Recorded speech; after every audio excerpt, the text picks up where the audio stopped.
And here we go, back at it again with the game hunting. You know how it goes.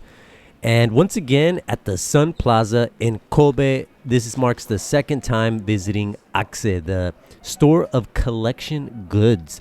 Now, the first time that I came here a couple of years ago, it was fairly well stacked, and I did make a video, so you can check that out if you so wish. And this time around, things were a little bit more, there was a bit more slim pickings, but despite that, there were bits of hardware that were definitely interesting, specifically with the older PC stuff, which we will see here shortly. Now, this is just the PC Engine GT box. I did ask about that, and it wasn't for sale. And anything that you see here, like the what is it, the IFU 30s there for the PC Engine, those are not for sale. So if it doesn't have a price tag, unfortunately, it's not for sale. But here we have a Mega Drive 2, and that's coming in at $20,000. Now, I believe this shop is not tax-free, so just keep that in mind. But let's just make our way here. And really, with this, when I first came here, this showcase was popping quite a bit of stuff. But this time around, there was a few pieces of software, but nothing really noteworthy. But anyhow, let's see what we can find. There's the original Famicom keyboard, which I did find one of those keyboards at the Super Book Off in Saitama, and it was 900 yen. But here we have Sonic the Hedgehog for the old Game Gear for 1,200. I do like that version of the game, and it is part of the Sonic collection that was released on the Switch and the PlayStation 4, and that's a pretty cool looking Kirby. But here we have some PlayStation Vita games, some Switch games. We got the X Anniversary Collection. That's one that I do kind of want, but I do have the collection on the PlayStation 2, and then I have X1 and 2 on the Super Famicom. So that's definitely that's too much dipping into the X series. But look at these older X figures; they're kind of cool looking. Got some Proto Man there, and they are cool, but they're a little bit crude in their quality. And then just an assortment of Nintendo trinkets here, small little figurines, some Splatoon stuff. So there's definitely more, I guess more of the goods aspect. But I do like how he has all those Famicom. I'm not sure if the owner is a dude or what. Last time I was here, it was a lady. But I do like how they have all those Famicom boxes up in the ceiling. And those Spider-Man games for the Game Boy, I did look those up, and they're actually kind of not something that I would really want to play, but maybe I don't know, maybe somebody's a fan of those and maybe they are good, but from what I saw, they just seem kind of clunky. But we got some DS titles here, and I do like coming into these stores just because look at this. What is this, the Hyperboy by Konami or something like that? But look at that thing. I remember seeing one. Now, unfortunately, that one wasn't for sale, but I remember seeing one out in the Super Potato in Ikebukuro. And this is the Game Gear, which I recently picked up, that same one. Like the same edition. And then we got a Twin Family here for 15,000. And that one was working, I believe. And then look at this Mario and Yoshi. What is that, like a coloring book or something? And then just an assortment of cards. Now, we got some disc system stuff and a few other odds and ends here. But back to what are these things? They're like little collectible thingies. And that's kind of an interesting one, the UFO catcher for Pokemon. A little mini one, a micro one.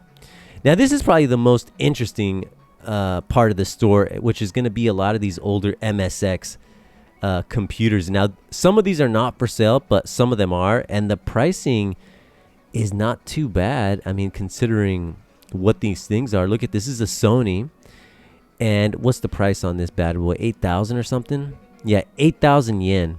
And there in the tag, you can pause that, put it through your translator, and it'll say exactly what the issue is. Even Sanya was getting in on the MSX action, and that's the Wavy 2 for 8,000 yen.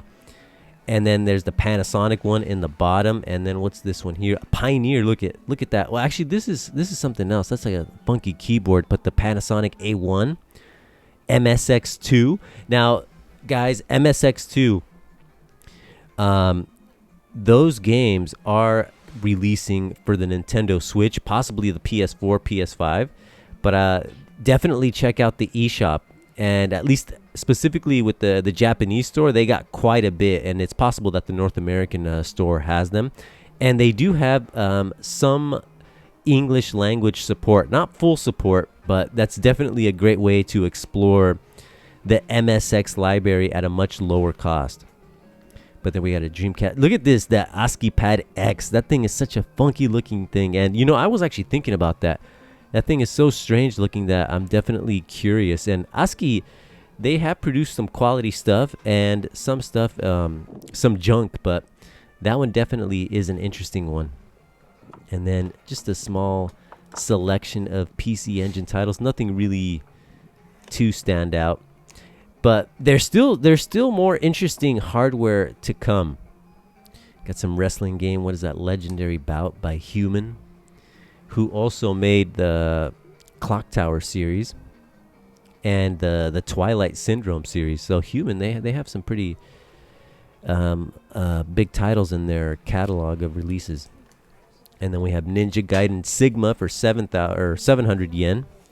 Which, there's the Master Collection for the Switch, PS4, PS5, and I believe the Xbox. Which I definitely would recommend that if you have not played those.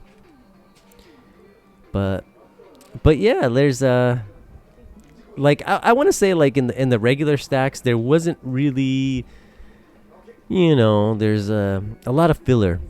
But back to the merchandising. Look at this. This is pretty cool. And there's a Snow Bros one. That box. That box itself is probably worth quite a bit actually.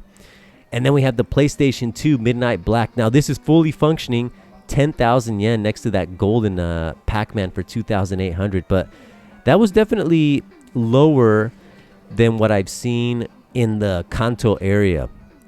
And then we have the Last Blade collection, some King of Fighters, some Ys. And what else do we have there? Metal Slug 3 in the back. And then a small selection of PS1 titles. Then we got some Rogue Squadron 2.